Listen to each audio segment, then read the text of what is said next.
Okay, let's proceed with the bracha. Baruch atah Adonai Eloheinu melech haolam, asher kitshanu b'mitzvotav v'tzivanu la'asok b'divrei Torah. Amen. Amen. Okay, Joshua, Kaf Gimel, 23, and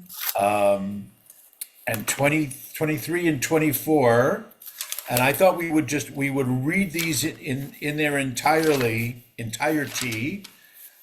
because that concludes the book, and it's like the end of Devarim, the end of Deuteronomy. It's a good summary, and so this is again, we've commented a couple times that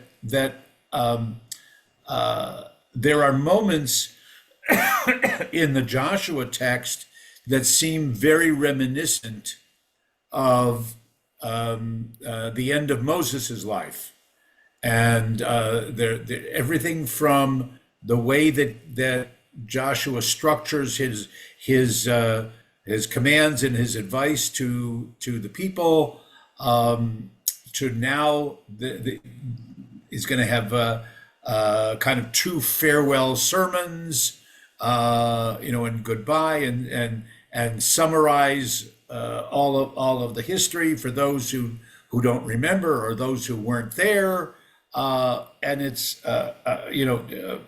Joshua looking at the role modeling of Moses, of what was the best way to mark the end of his life and the end of his tenure.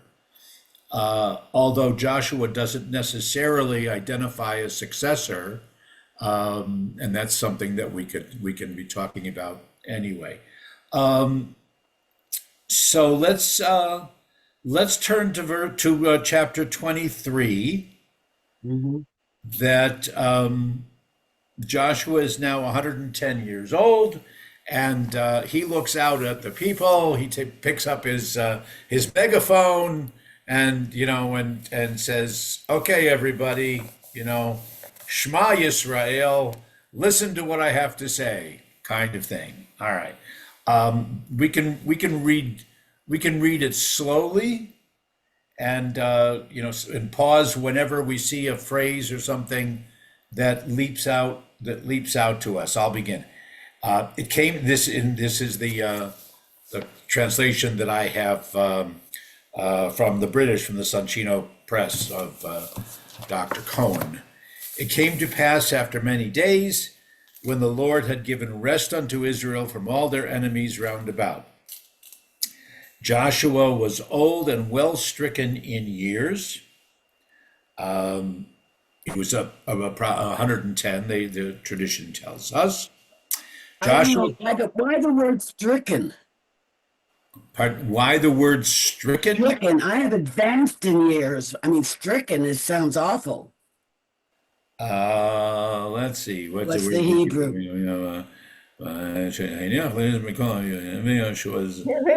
Just ba bayamim. Okay, yeah, you're right. It's a value judgment. It's No, it's not necessarily, that Hebrew doesn't imply that it's right. No, she's questioning the macabre, English. It's the English, right? It's Baba. I mean, he was coming of age. Yeah. Well, my translation says advanced in age. Sure. Yeah. Yeah, but it's just stricken. But none of us grew up with British English, so or certainly British English from the 1930s. So I'm not sure what the impact was. Joshua called for all Israel, for their elders and for their heads, that's the princes and their judges and their officers, and said unto them, okay, I am old. Okay, Zakanti, I am old. Bati bayamim, I have come to this day. I am stricken in years. Or Ricky, what was yours? I'm Advanced in age. I'm advanced in years. And you have seen all that the Lord your God has done unto all these nations because of you. For the Lord your God, it is he that hath fought for you. However, okay, so that's kind of the past, but now Joshua says, that's all been done. God did this but there's still work to be done. Okay, Mhm. we can't rest on our laurels.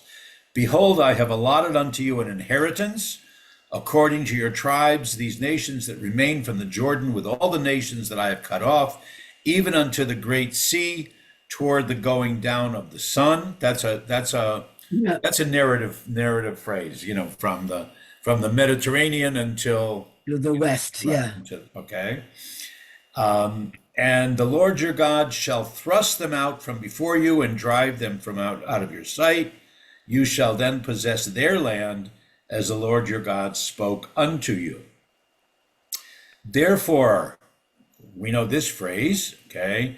Be very courageous. Although it originally it was chazak ve'amatz, be strong and have good courage. This Yeah. is I got just most resolute. yeah, this would be Most resolute, right? resolute. This is just be strong. Mhm. Chazaktem ma'od. Be courageous or strong. Keep and do all that is written in the book of the law of Moses. Aha, they knew the Torah, right? Okay. That ye turn not aside from the right hand or to the left, that you do not come among the nations, those that remain among you, neither make mention of the name of their gods, nor cause to serve them or swear by them, nor worship them, but cleave unto the Lord your God, as you have done to this very day. Wherefore the Lord has driven out from before you great nations and mighty ones, but as for you, no man has stood against you unto this day. Okay? So what is that, man? Okay, that. Oh, hi, Gary. Good morning. Sorry, I'm late. I had That's a, okay. We're at chapter 23, verse 10. okay, all right, Okay, was there.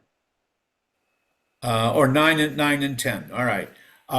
No man has stood against you unto this day, meaning that God was the one who you know you haven't really had you, meaning the people, Joshua is saying, or his army, that you haven't really been tested. God was the one who destroyed all your enemies before you.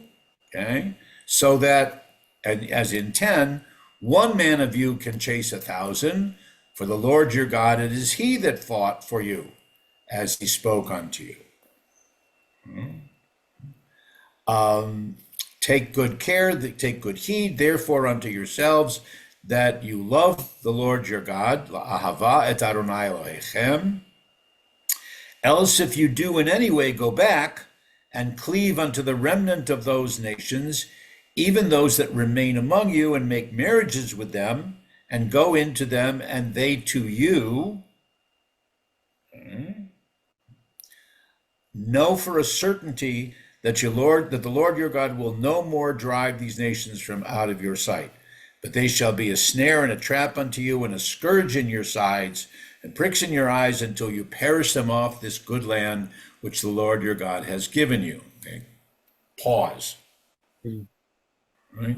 Very, very strong statement against intermarriage and living within this,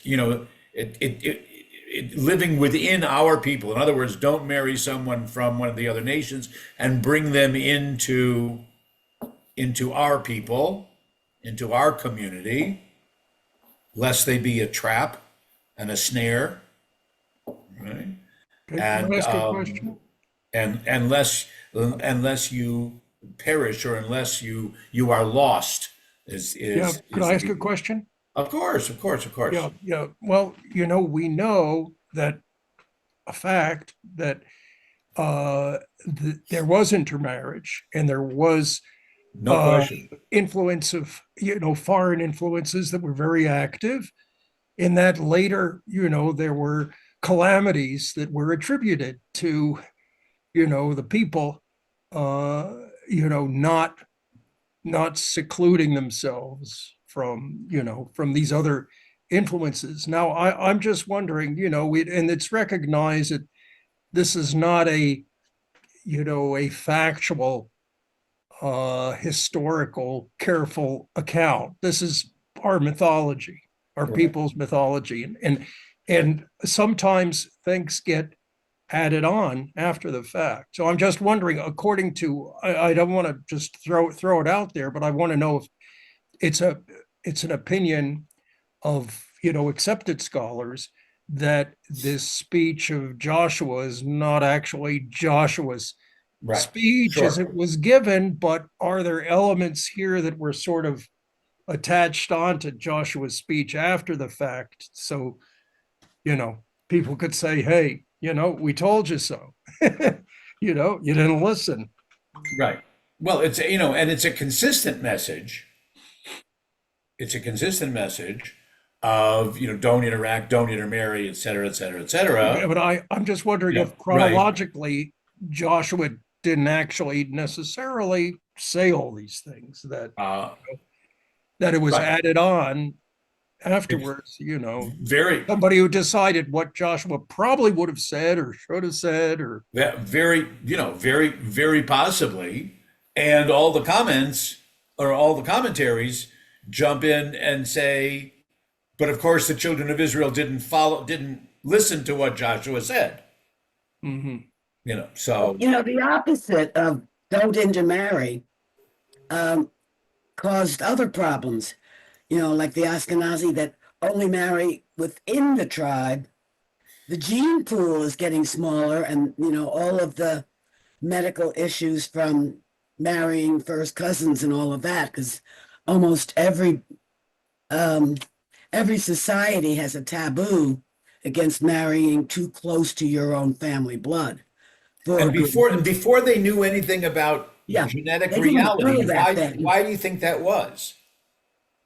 What do I think? What Yeah, was? before anyone made the cause and effect that Yeah. that intermarriage within the someone's at the door. Intramarriage, okay. Hang on one second. I have to answer the front door. Mm. I got it.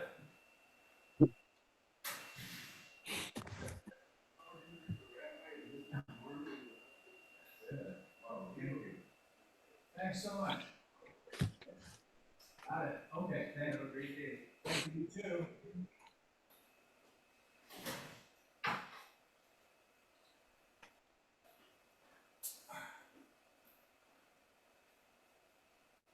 Man, flowers, but I'm not sure from whom. Oh, okay.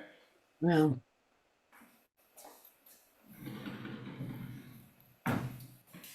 My apologies. okay. No, I was just wondering that, before anybody knew anything about, like you're saying, that intramarriage had genetic, implications, Ramifications. ramifications and whatever. What was the main motivation for, whether it's Joshua, whether it's Moses, whether it's others, of saying, don't do that, don't intermarry? Well, you No, can well, see both I don't sides. think, You can. I can see both sides that don't intermarry so that you stay pure and your relationship to your Lord is sacrosanct. Right. And yet when it did happen in some occasions, it becomes a very positive thing. Naomi becomes the Exactly. That's yeah, where yeah. the I don't, the archetype. I'm not sure I agree that there was an overall taboo marrying within the tribe. I think it was actually encouraged I'm to saying, marry okay, No, within the many tribe. to cultures bring have- others. I think the to- taboo, no, just let me finish because Yeah. everybody talks, it gets all garbled. I think that there was a taboo against, familial relationships, obviously incest. Right. But, Right.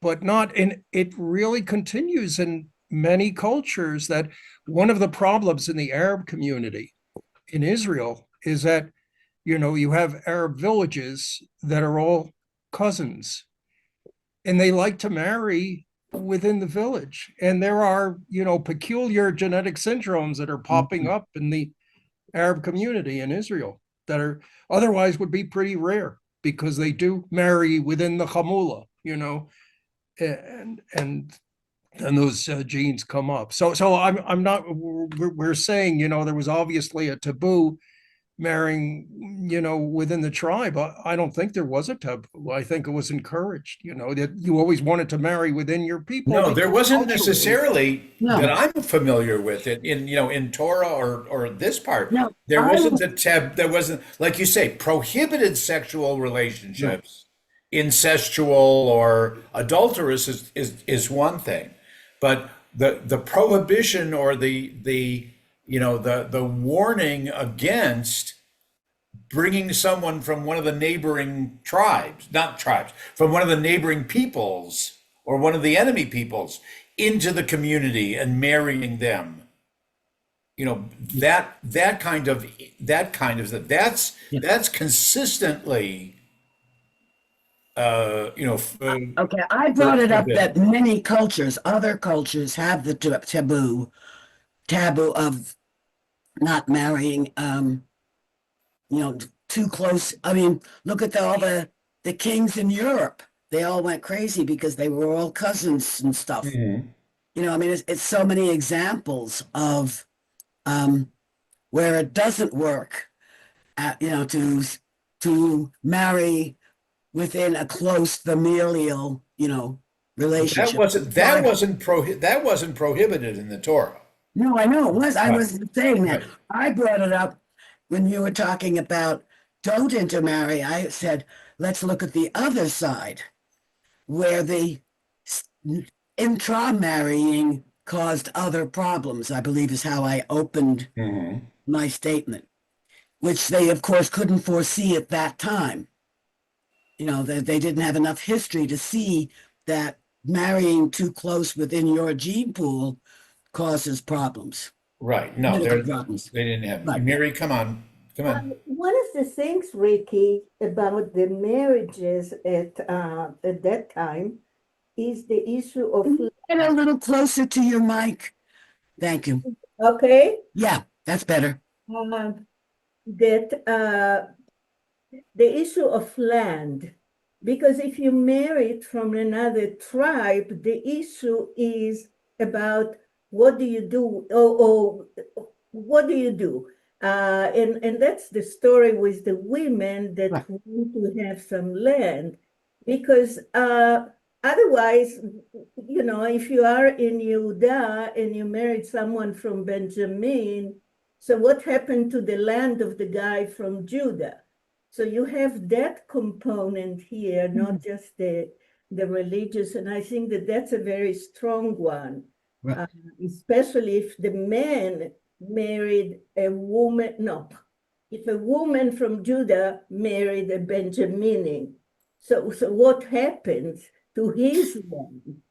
So you have that component as well. Yeah. Well, I said I see both sides. I mean, both sides have good reasons for what their plan is, what they want to do. So, I mean, I'm not negating No, the intermarry. I understand what Yeah. you're saying. There's I have a question that's, I don't know if it's only linguistic, but on verse not 13, 12, the word itchatantem, which is married, and until very late we hear the word hatuna. Right. Right. It's kiddushin. So this is very strange to me. You're right. That's good. It's possible that meant, at the time, that word meant consummation of the marriage. It didn't necessarily mean, a chatuna where you get all the Oh, mechatanim no, no, it together, certainly wasn't ceremonial. and you know, and you get a band and all that, No, you no, know, no, and a that's not DJ. what I mean, and you're right. It was just like but maybe, you know, I'd have to go back. I'd have to take a moment to go back to see what the real root of Hatan is, you know, but it might just mean consummation, you know. I'm Well, looking up, there's a reference in here back to Deuteronomy to the phrase, but yeah, and it's Deuteronomy 7, verse 3. It's the same verb. really, It's lo titchateni bam. so it's not marriage then, because in the Talmud we have kiddushin. Well, I don't think that we have chatuna or itchatantem. So anyway, it's a side question. So No, but that's an important one to ask about. Yeah, yeah. Because then the You know Talmud what? goes, you know, the Mishnah then goes into, you know, what defines the marriage. You know, is it right. bian, you know, and kinyan, and you know, and et cetera, et cetera, et cetera. So,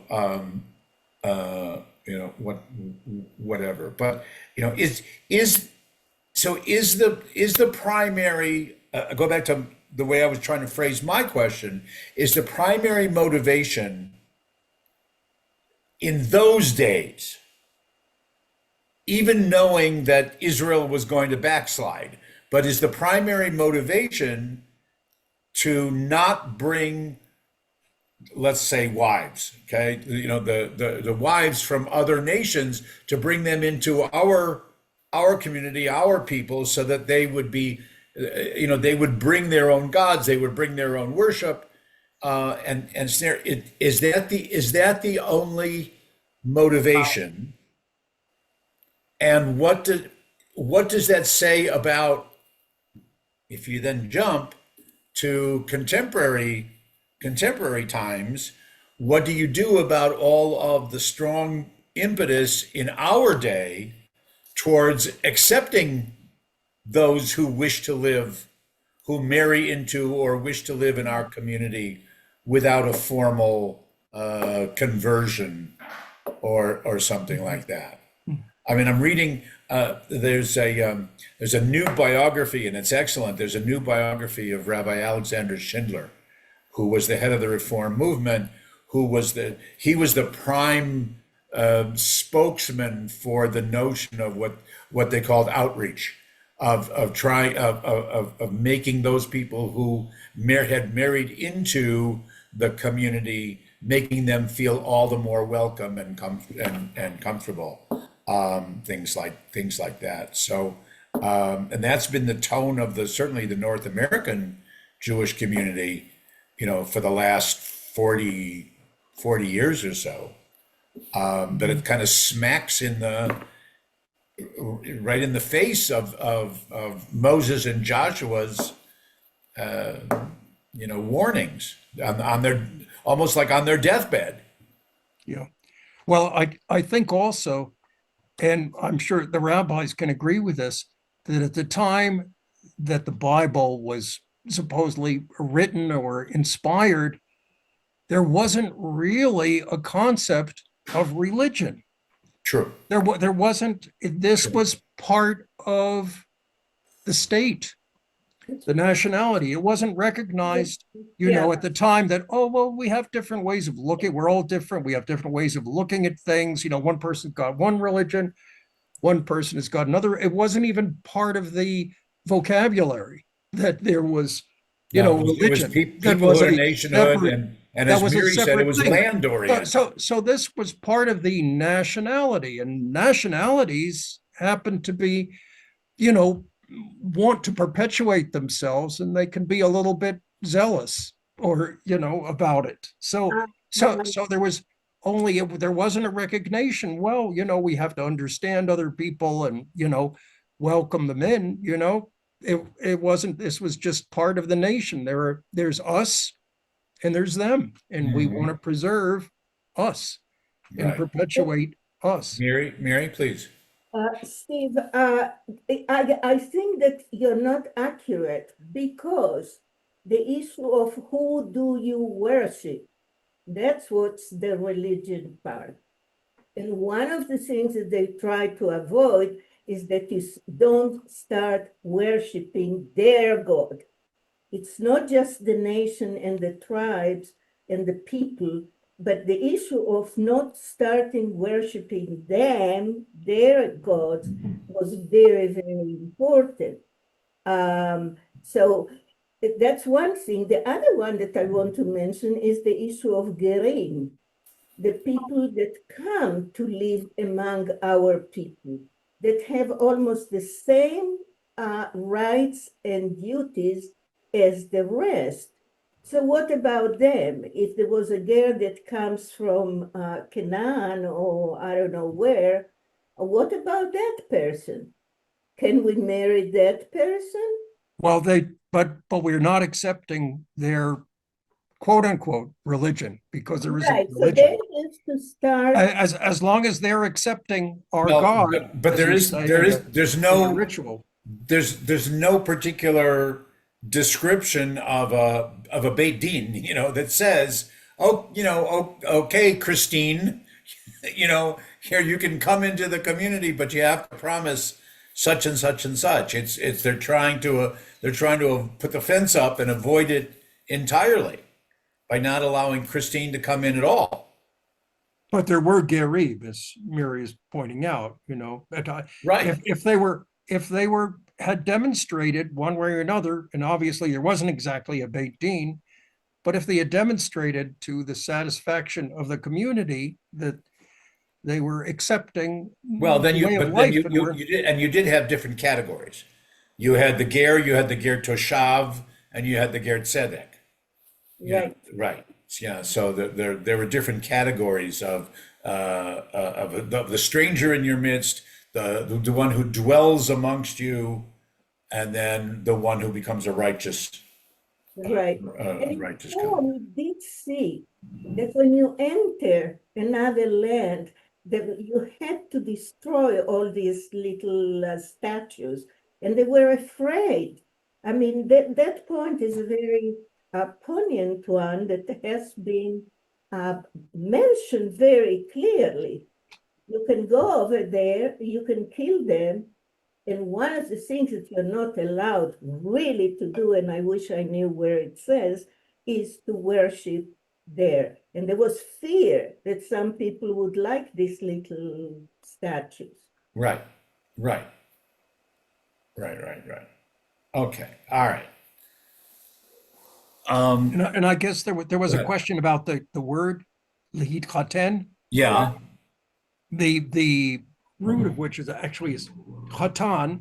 Right. And there are some sort of there's a little bit of discussion here in the etymological dictionary about what that comes from, and Is it another- always in the context of a marriage or of a?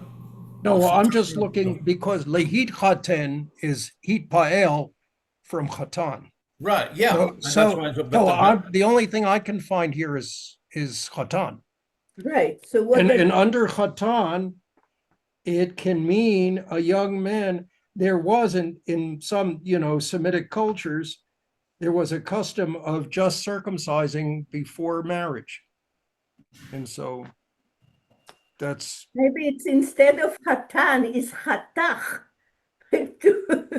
to cut. well, yeah. No. And also khatan also it can mean in Arabic khatana is joined or connected.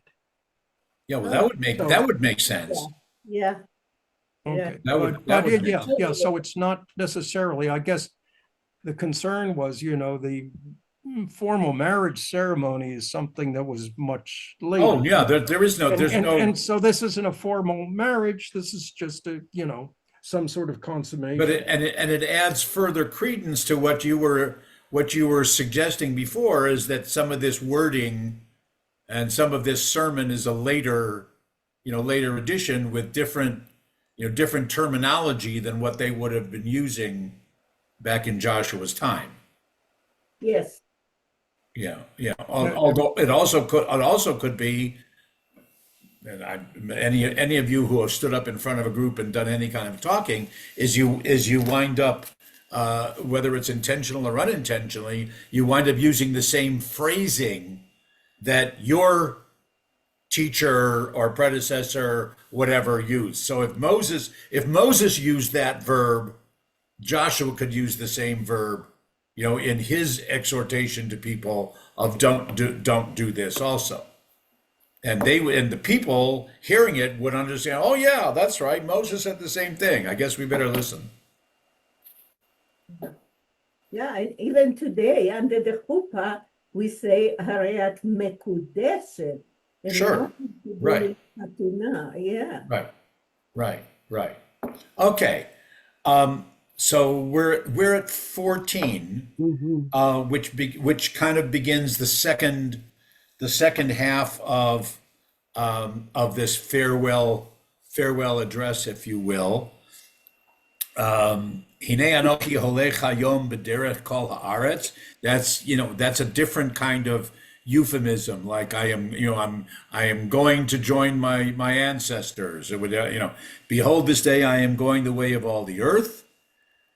And consider, therefore, in all your heart and all your soul, that not one thing has failed of all the good things which the Lord your God spoke concerning you. All are come to pass unto you. Not one thing has failed, but God has always been there. God has done what God said he would do. It shall come to pass that as all the good things are come upon you of which the Lord your God spoke, so shall the Lord bring upon you all the evil things, until God has destroyed you from off this good land which the Lord your God has given you. Aha. When you transgress the covenant of the Lord your God, which he commanded you, when you go and serve other gods and worship them, then shall the anger of the Lord be kindled against you. You shall perish quickly from all the good land which God has given you. Okay. And it does, again, like Steve was saying, it kind of implies that this is an after the fact, recognizing that that the children of Israel are not gonna pay heed, and they're gonna do this, and they're gonna suffer, and the punishment that they do suffer, whether it's just the destruction of the temple or whether it's the entire exile, is going to come about, and we know that it will. Okay, all right. I have a lot of comments about chapter 24. So somebody else want to read, and I'll just interrupt. Okay. I will. Okay. Starting 24:1. Yeah. Yes. Joshua assembled all the tribes of Israel at Shechem. He summoned Israel's elders and commanders, magistrates and officers, and they presented themselves before God. Okay, so Shechem, we mentioned it again last week. Shechem is modern day Nablus, right? Shechem is how far north of Jerusalem would you say that it is? It's not very far. It's just past the old Atarot airport, right? Yeah, it's in the Galil. It's not far. It's not far, right? Nothing's Okay, that far. all right.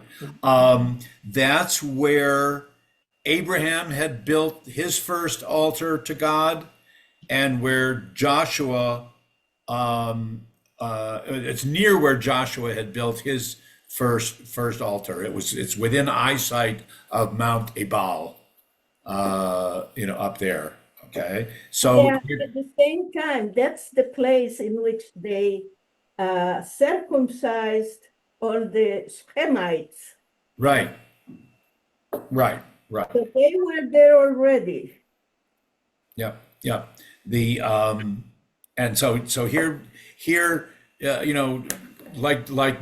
again, the parallelism that Moses, brings all the people and addresses them when he's at the base of Mount Nebo, and here Joshua is gathering all the people to give them his farewell sermon there at Shechem, which was the holy site for them.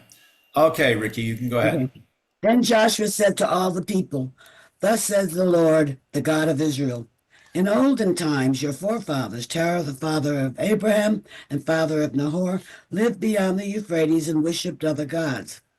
But I took your father Abraham from beyond the Euphrates and led him through the whole land of Canaan and multiplied his offspring. I gave him Isaac, and to Isaac I gave Jacob and Esau. I gave Esau the hill country of Seir and as his possession, while Jacob and his children went down to Egypt."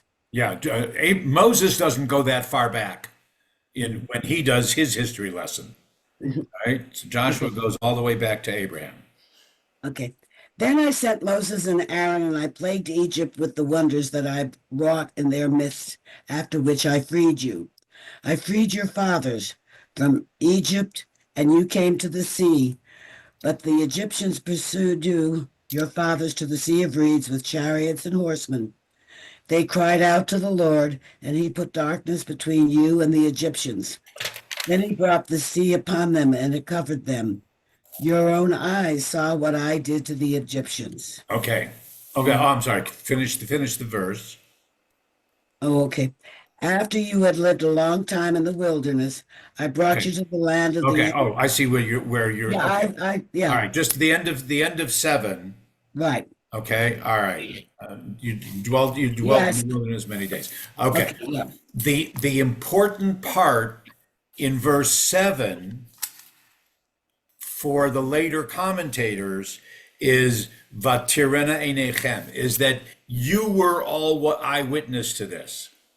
Okay. Okay. Oh, Now, I'm sorry. I went through all this history and that was your forefathers, and and whatever. But your eyes saw what I did in Egypt. You were all witnesses to that, and Maimonides quotes that. Okay, Yehuda Halevi and the Kuzari in defending Jewish Jewish thinking and belief and whatever, they both specifically quote this phrase about that the people were eyewitness, and that they suggest that the eyewitnessing of the Exodus and Sinai is actually then the starting point of Jewish peoplehood. Okay. That particular thing that everybody participated in it. So that's that's that kind of thing. All right. The other thing that there's one little comment that the last two Hebrew words of verse 7, Yamim Rabim, okay, many days, as opposed to Arba'im, as opposed to Arba'im, as opposed to 40. And they use that as an example of the fact that Yamim Rabim probably means 40 because as the story was told from generation to generation to generation, it got mixed up. Did the narrator, did he say 40? Did he say many? I'm not really sure. And da da da. So usually we see Arba'im, but here we only see Yamim Rabim. We see many. So, okay. Which is Okay, we can go on. comment when people say, people of our community today said, "Oh, it cannot be that Sarah lived 100 and this guy 110." And even here, they don't give a number just to let you know, "Oh, come on, guy." What they mean is it's a lot of time. That's it. Right. Don't count. Right. Okay. After you had lived a long time in the wilderness, I brought you to the land of the Amorites who lived beyond the Jordan. They gave battle to you, but I delivered them into your hands. I annihilated them for you, and you took possession of their land. Thereupon Balak, son of Zippor, the king of Moab, made ready to attack Israel. He sent for Balaam, son of Beor, to curse you, but I refused to listen to Balaam. He had to bless you, and thus I saved you from him. Then you crossed the Jordan and you came to Jericho. the citizens of Jericho and the Amorites, Perizzites, Canaanites, Hittites, Girgashites, Hivites, and Jebusites fought you, but I delivered them unto your hands. I sent a plague ahead of you, and it drove them out before you, just like the two Amorite kings, not by your sword or by your bow. I have given you a land for which you did not labor, and towns which you did not build, and you have settled in them. You are enjoying vineyards and olive groves which you did not plant. Could I Now could I there- stop it just for a minute? Just Huh? quick question. No, I just wanted to ask a quick question here. That I guess it was verse 12. He says, "Of course, I sent a plague ahead of you, and it drove Yeah. them out before you." And I don't recall encountering is that an added, not before mentioned detail? I don't remember a plague being Okay. sent to the enemies of Well, Israel. it's not my translation is not a plague, it's hornets. Yeah, I've got a footnote. Yeah, Plagues, and there's a translated reference hornet. to, Tzirah. Oh, Tzirah is hornet in modern Hebrew. Yeah. there's a Okay. reference to the story in Exodus 23, and then Moses again Deuteronomy, yeah. remembers it in Deuteronomy 7. Yeah. Yeah. Plague sometimes is narrated as a fulfillment of the promise in Deuteronomy 7:20. Its symbolism is uncertain. Two Amorite kings, Shihon and Og. Oh, well, anyway. That's all my footnotes said. Yeah. Yeah. So it's not really a plague in the same sense of the plagues in Egypt. Okay. Now, therefore, revere the Lord and serve him with undivided loyalty. Put away the gods that your forefathers served beyond the Euphrates and in Egypt and serve the Lord. Oh, so they had different gods before. Okay. Or Well, if they, you they are, they did in their quote unquote in their infancy as as people with well, they were henotheistic, so they Mhm. knew that there were other, or they thought there were others. Or if you are loath to serve the Lord, choose this day which ones you are going to serve. The gods that your forefathers served beyond the Euphrates, or those of the Amorites in whose land you are settled. But I and my household will serve the Lord. Oh, there's a twist. Okay, want me to All keep right. going? Now, so there's Yeah. one question. There's one thought that last little phrase, the last verse or so, 15, is Yeah. that Joshua that's Joshua's kind of parenthetical statement. Okay, all right. Okay. All of this so far, the last 10 verses have been Joshua quoting God, quoting the Lord.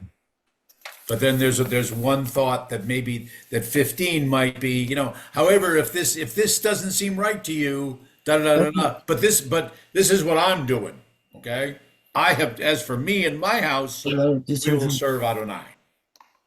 Yeah, choose this day which ones you are going to serve. Right. Mhm. Feels like the key question here. Okay, okay. In reply, the people declared, "Far be it from us to forsake the Lord and serve other gods.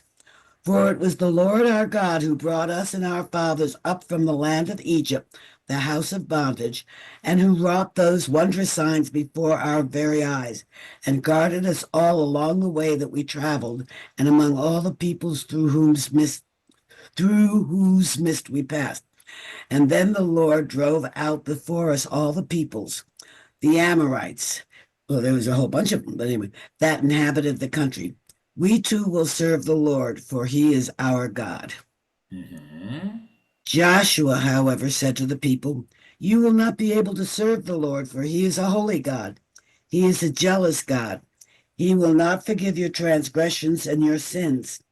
If you forsake the Lord and serve alien gods, he will turn and deal harshly with you and make an end of you after having been gracious to you." But the people replied to Joshua, "No, we will serve the Lord." We will serve the Lord. Joshua says you're not able to. And they Okay, say, why is he degrading them? But they said no, we will. "We will serve the Lord." Thereupon Joshua said to the people, You are witnesses against yourself that you have by your own act chosen to serve the Lord. Yes, we are, they responded. Then put away the alien gods. That's back to again to Steve's comment much earlier today.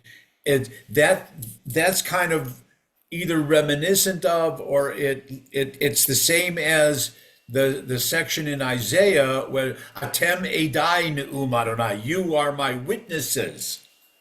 Okay, using this same term, not you are my people, you are my witnesses in what you do and what you're testifying to, what you're saying today. Okay. Then put away the alien gods that you have among you and direct your hearts to the Lord, the God of Israel. And the people declared to Joshua, we will serve none but the Lord our God, and we will obey none but him. Okay, so what's that phrase? They didn't remember it exactly the same quote from Exodus, but Yeah. Seven Ishma. Yeah. right, Na'aseh v'nishma. This is Na'avod v'nishma. Okay, we will serve and we will hear. Okay. On that day at Shechem, Joshua made a covenant for the people, and he made a fixed rule for them. Joshua recorded all this in a book of divine instruction. What's that?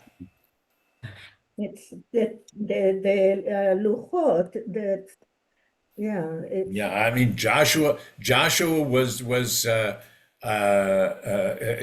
the chutzpah to try to add something else to the Torah.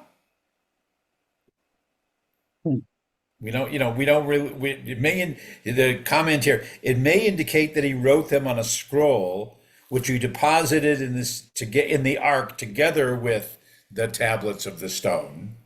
Yeah. Okay. Okay. Because later he took a great stone and set it up at the foot of the oak in the sacred precinct of the Lord. And Joshua said to all the people, see, this very stone shall be a witness against us, for it heard all the words that the Lord spoke to us. It shall be a witness against you, lest you break faith with your God. Joshua then dismissed the people to their allotted portions. Yeah. Okay. All right. I did remember there's one other comment that the book of the what's the phrase? The book of the law of God that he wrote. Yeah. Wrote these words in the book of the law of God. There's some of the commentators say that's actually Joshua writing the last few sentences or verses of Devarim, of Deuteronomy. Moses wrote everything else up until okay. quote, and Moses, the servant of God, died there in the top of the mountain. That's what Joshua wrote right here. There was a big ceremony, like we had our ceremony with the Sofer writing putting in the letters at the end of Devarim. So it's the same kind of thing, big ceremony, and that Joshua finished the Torah that they had at that point. Okay. Yeah. Well, I always question how Moses could have written that he then died. Right. That he was dead. Right. Right. So Joshua finished it. Okay. But now it talks about Sefer. Uh-huh. We don't know that we saw Sefer, which today we call that book, the book of Torah. Well, yeah, right. The Sefer Torah, right. Different, and as you say, Steve, the issue of timing is a game here.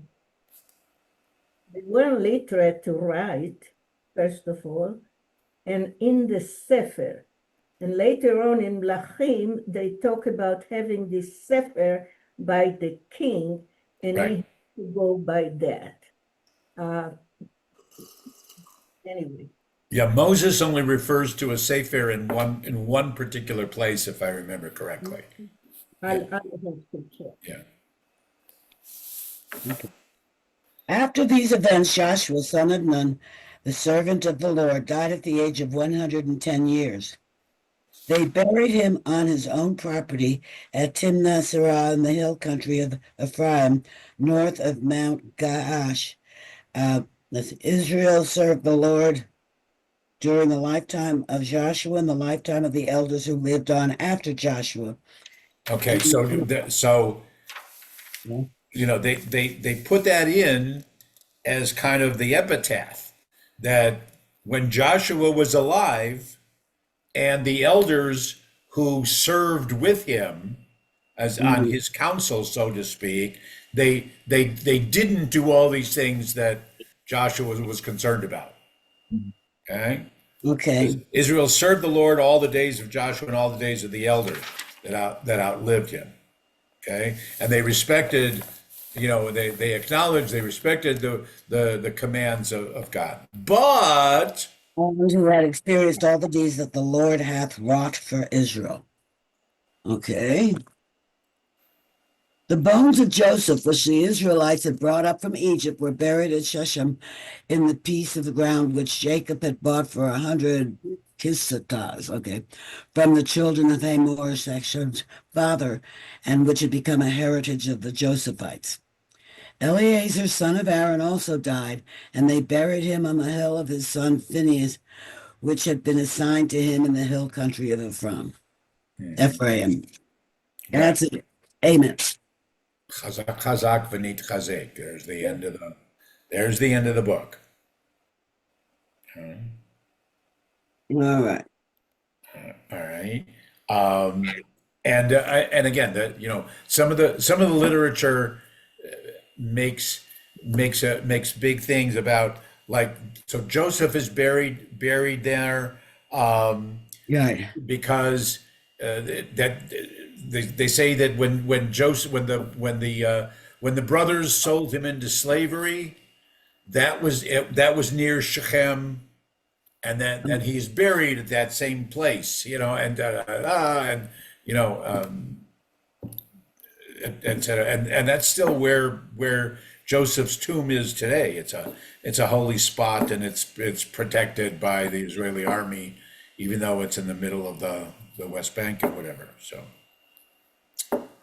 Okay. okay, almost just about 11 o'clock. And any questions? Any summary comments? So Eleazar the priest is buried there as well.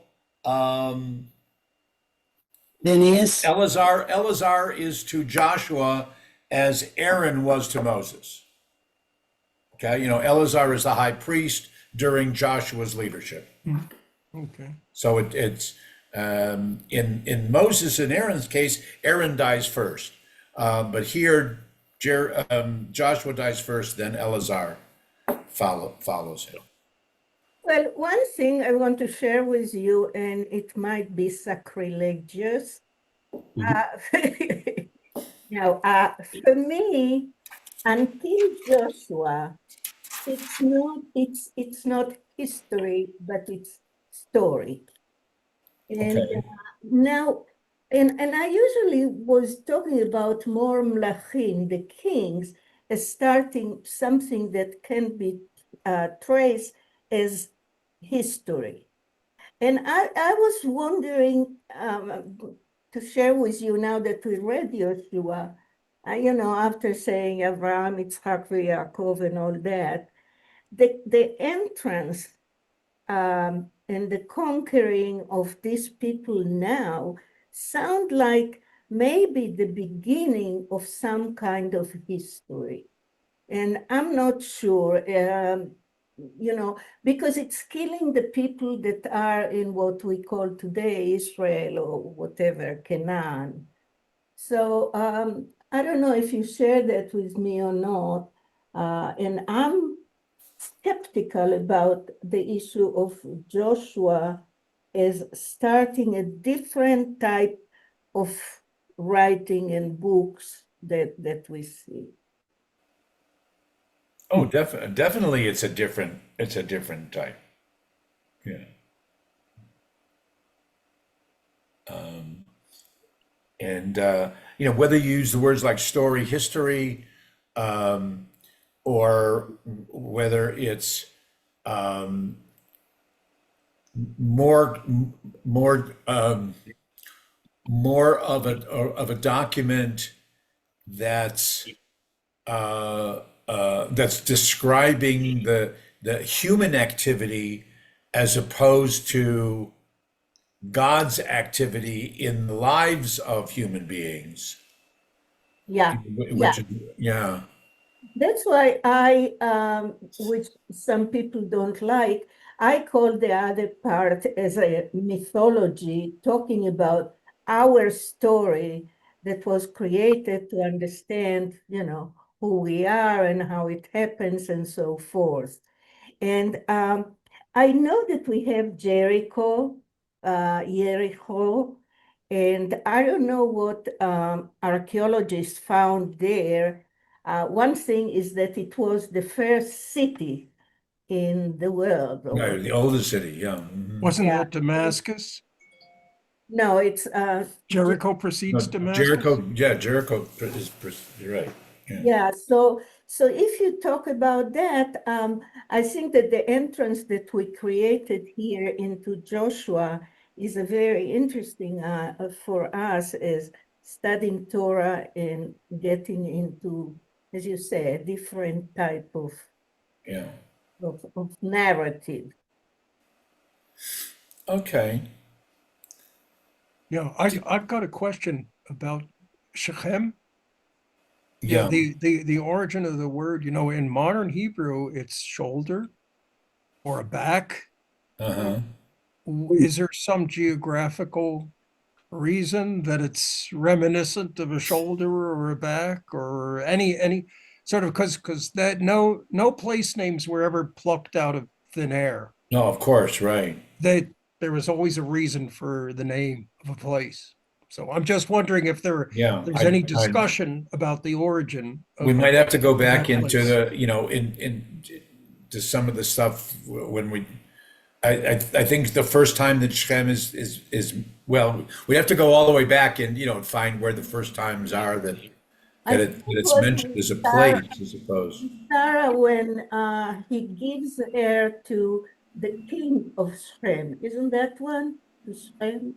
Hmm. I don't know. We'd have to, Yeah, we can go back and look Yeah. and see. Yeah.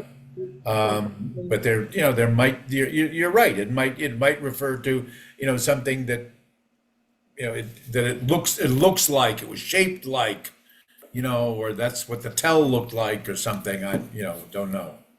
Don't know. But Steve, all the names of the other places, the other guys, Emori and Hiti and all that, we don't know the word either.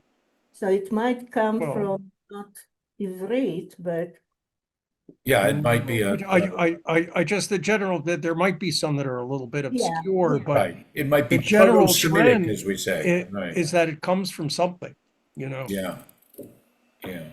That's all. Even the peculiar names of towns in Arizona, they've all got a story behind them, like Sholo, and Right. those are Indian names that we don't some know are, today. yeah, but that's an origin. But that's an origin. Right. Indian, that's some are something. Spanish.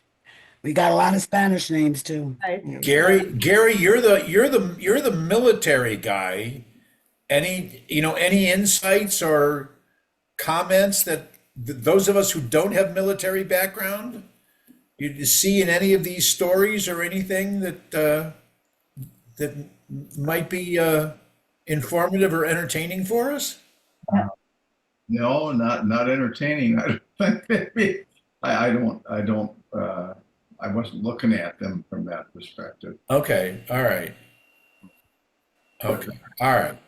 Lee, Well, like I said, I want to pass on to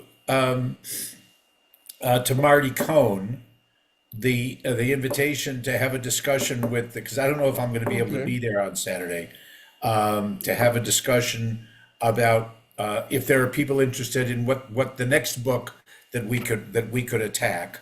Yeah. Ricky, what? Could I throw something out there? And it isn't my particularly preference, but just sort of as a general guideline. Sure. If you were kind of what they say, if you were shipwrecked on a desert island with Gilligan, okay? Okay. And what records would you bring with you? What one book would you bring with you? So I would say I would, present the desert island question. If you were on a desert island, you can take one book of Bible, Jewish wisdom. What would that be? You know, Both. rather than, and I'm not going to mention one because whatever I mention, Well, it's another, gonna be I rejected, mean, that's a but- thought. Another thought might be to do a couple weeks.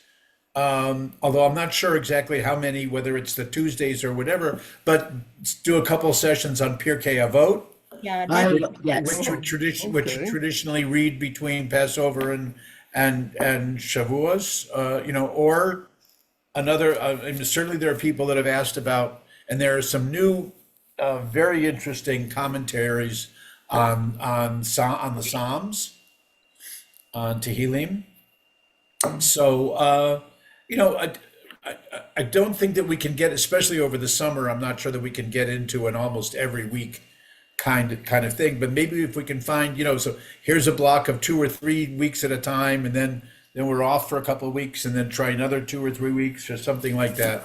But let me get some input, and then we'll send out something, and see where we go.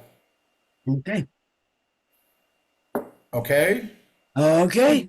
All right. Well, I wish everyone, not Shabbat Shalom, but I wish everyone, okay. Bible from all. Be, the rest of the week.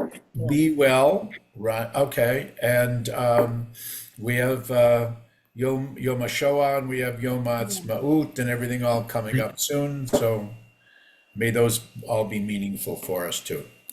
Okay. Thanks very much. Thank you. Be well.